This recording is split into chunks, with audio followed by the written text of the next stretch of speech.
मेवाड़ के राणा रतन सिंह ने अपनी पत्नी रानी पद्मिनी का चेहरा दिल्ली के सुल्तान अलाउद्दीन खिलजी को पानी और कांच में दिखाया। लेकिन हिंदुस्तान का साइंस कहता है कांच का आविष्कार 1535 में हुआ और रानी ने जौहर 1303 में किया। तो 237 साल पहले अपने हिंदुस्तान में कांच और मिरर नहीं थे। और अलाउद्दीन खिलजी के साथ में पर्सनल राइटर आया था जिसका नाम था अमीर खुसरो, जिसने उस समय किताब लिखी थी तारीख अलाई। उसने लिखा था कि मेवाड़ की महिलाओं ने अपने सतीत्व धर्म के खातिर जौहर किया और राजपूत कभी भी कॉम्प्रोमाइज करना नहीं चाहते थे। चित्तौड़ के ऊपर युद्ध होने का सबसे बड़ा रीजन था व्यापार, क्योंकि हिंदुस्तान में कभी भी कोई भी मुस्लिम कम्युनिटी पहले नहीं था।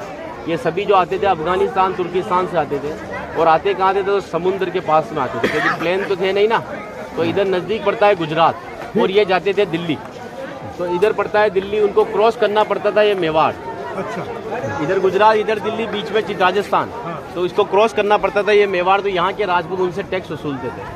तो वो समय था 1299 का, जब अलाउद्दीन खिलजी पूरे हिंदुस्तान पर इस्लामी शासन चाहता था। गुजरात से जब दिल्ली की ओर रवाना हुआ तो यहाँ पर राणा रतन सिंह के पिता थे रावल समर सिंह। उन्होंने दिल्ली जाने से पहले उससे टैक्स लिया और टैक्स लेने के बाद में जब अलाउद्दीन दिल्ली पहुंचा तो मेवाड़ से नाराज कि मुझे दिल्ली में शासन करने के बाद में हर बार मुझे मेवाड़ को टैक्स देना पड़ेगा, इससे अच्छा है मैं मेवाड़ को जीत लूं। तो दिल्ली से वो 1.5 लाख सेना को लेकर मेवाड़ की तरफ बढ़ा, लेकिन चित्तौड़ से दिल्ली का डिस्टेंस 600 किलोमीटर है। तो उसने पहला स्टॉपेज 1301 में रणथंभौर के किले पर डाला सवाई माधोपुर। वहाँ का राजा था हमीर देव चौहान, जिसको मित्र बनाया और उसी मित्र को रात को खाना खाते समय पीठ के पीछे छुरा घोंप कर मार दिया। उनकी पत्नी थी रंग देवी। हिंदू धर्म के अंदर रात में चिताएं नहीं जलती है, तो वहाँ की महिलाओं ने पानी में कूदकर जल जौहर कर लिया, बच्चियों ने सभी ने। लेकिन सुबह यह हुआ कि डेड बॉडियाँ तैर कर ऊपर आई तो आक्रांताओं ने डेड बॉडियों को निकालकर महिलाओं की बॉडी में बच्चों के साथ में रेप करके उनके बॉडी पार्ट्स को काटकर नग्न अवस्था में रणथंभौर के किले के बाहर लटका दिए, ताकि यह संदेश चित्तौड़ पहुंच जाए और चित्तौड़ की रानी पद्मिनी किले को छोड़कर दूर चली जाए। 1303 में जब अलाउद्दीन चित्तौड़ पहुंचा तो किले के ऊपर आने के लिए उसको 7 गेट क्रॉस करना था, तो इम्पॉसिबल था। तो उसने 1.5 लाख सेना को किले के चारों तरफ फैलाया।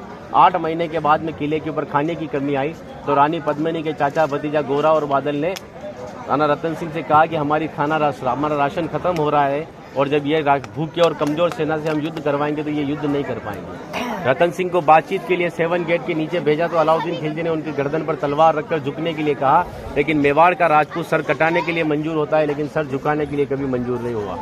राणा रतन सिंह को धोखे से बंदी बनाया और रानी पद्मिनी को संदेश भेजा कि आप हमारे अधीनता स्वीकार करो, हम दिल्ली चलेंगे। रानी पद्मिनी कहती है कि जो नरसंहार तुमने 2 साल पहले रणथंभौर के किले में किया तो यहाँ की महिलाओं के साथ में भी वही होगा। इस वजह से जहाँ मैं जाऊँगी वहाँ ये वीरांगनाएं चलेगी। 2 महीने का समय लिया। अलाउद्दीन खिलजी ने 700 डोलियाँ किले की ओर भेजी, लेकिन रानी पद्मिनी को पता था कि मेवाड़ में घूंघट सिस्टम है, तो हर एक सोल्जर्स को लेडीज पोशाक पहनाकर तलवार और भालों के साथ में उस पालकी में बिठा दिया और रानी पद्मिनी की पालकी में भतीजे बादल को रानी पद्मिनी की वेशभूषा पहनाई और 700 पालकियों एक कमांडर बनाया चाचा जी गोरा को। गोरा जब पालके लेकर 7 गेट के नीचे गया तो अलाउद्दीन खिलजी से कहा कि रानी पद्मिनी दिल्ली जाने के लिए तैयार है, लेकिन जाने से पहले अंतिम बार अपने पति से देखना चाहती है। जिस जगह रतन सिंह को बंदी बनाकर रखा गया, जब वो पालकी वहाँ गई और रतन सिंह जी ने जब घूंघट हटाया तो घूंघट के पीछे का जो चेहरा था वो भतीजे बादल का था। और बादल कहता है कि महाराज हम 20,000 है और ये 1.5 लाख है, एक राजा अगर नहीं लड़ेगा हमारे साथ में तो हमारी सेना का मनोबल कमजोर रहेगा। इसी वजह से राणा रतन सिंह को पालकी में बिठाकर किले के ऊपर भेजा। जब रतन सिंह जी किले के ऊपर आए तो किले के ऊपर आने के बाद में उनकी जय जयकार में हर हर महादेव और जय भवानी के नारों से किला गूंजने लगा। अकबर कहता है कि 8 महीने से तो किले से बच्चे की रोने की आवाज़ नहीं आई, लेकिन 700 पालकियाँ जब किले के नीचे आए तो किले से जय जयकार हुआ है, मतलब हमारे साथ में धोखा हुआ है। हर एक राजपूत कटने के पक्ष में था लेकिन झुकने के पक्ष में नहीं था। 20,000 राजपूत युद्ध में गया और अलाउद्दीन खिलजी की 1,25,000 सेना को मार दिया। बचे हुए दुश्मन जब किले के ऊपर आए तो महिलाओं ने अपने सतीत्व धर्म के खातिर हिंदुस्तान का सबसे पहला और बड़ा जौहर 16,000 महिलाओं के साथ में जिंदा आग में जलकर किया। यहाँ पर भी रानी पद्मिनी के महल में कांच लगाए गए थे।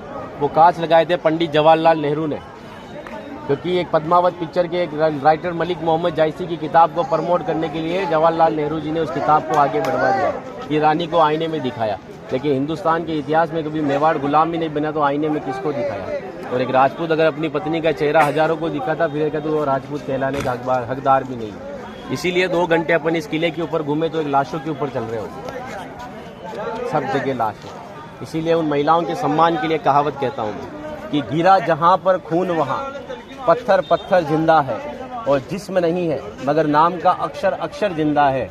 और जीवन की यह अमर कहानी अक्षर अक्षर गढ़ लेना और शौर्य कभी सो जाए तो महाराणा प्रताप और शिवाजी को पढ़ लेना।